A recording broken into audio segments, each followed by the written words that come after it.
কেন্দ্রে আইছি, মনে বুঝুন আমাদের বাড়িঘর ডুবে গেছে, বন্যা কবলিত হয়েছে। যেমন মনে বুঝুন আমরা এখন সাপ্লাইয়ের পানির জন্য এখানে এসেছি। এখানে মনে বুঝুন যে এই বিশুদ্ধ পানির থেকে আমরা এখন মুক্ত হচ্ছি, যে ওনারা আমাদেরকে সহযোগিতা করছেন। ওনাদের পানি বা মনে বুঝুন ওনারা মেডিসিন দিয়ে পানি আমাদেরকে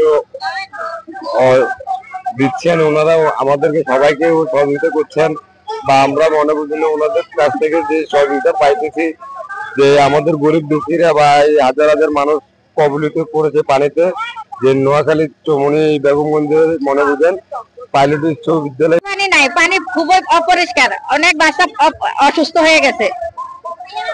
পানি নোংরা, মানে অনেক দোয়া আবর্জনা সব এই পানিতে জড়িয়ে গেছে। গোসল করে যারা, এদের গায়ে অ্যালার্জি হয়ে গেছে। আমরা খাওয়ার পানি অন্য হান থেকে সংগ্রহ করতে পারছি না।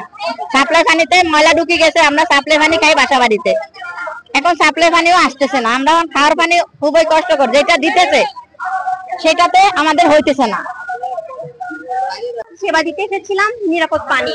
এখানে গর্ভবতী নারী আছে, ছোট বাচ্চারা আছে, আমাদের মতো বয়স মানে তরুণীরা আছে, যাদের এই বিভিন্ন প্রবলেম থাকে। যখন আমরা একটা সময় ফেস করি যে আমাদের নিরাপদ জিনিস প্রয়োজন হয়, তো পানিটা আমাদের খুব প্রয়োজন। যেহেতু চারিদিকে পরিস্থিতি অনেক খারাপ, ময়লা আবর্জনার কারণে এখানে বিভিন্ন জীবাণু হতে পারে।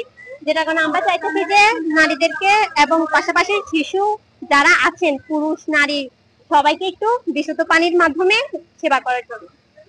এখন হচ্ছে গিয়ে বন্যার কারণে অনেক প্রেগনেন্ট মহিলারা হচ্ছে গিয়ে পানির এই দুর্ভোগটার পোহাতে হচ্ছে তাদের।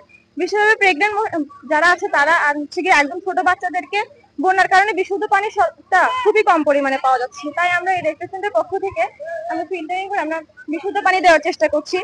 বিশেষভাবে সব ধরনের মানুষকে আমরা দেওয়ার চেষ্টা করছি, কারণ বন্যার পরবর্তী সময় অনেক ধরনের হচ্ছে রোগ দেখা দিতে পারে, পানিবাহিত রোগগুলো দেখা দিবে। তাই হচ্ছে গিয়ে আমরা বিশুদ্ধ পানি দেওয়ার চেষ্টা করতেছি সব আশ্রয় কেন্দ্রে, এবং হচ্ছে গিয়ে সব ধরনের মানুষকে সেবা দেওয়ার চেষ্টা করছি।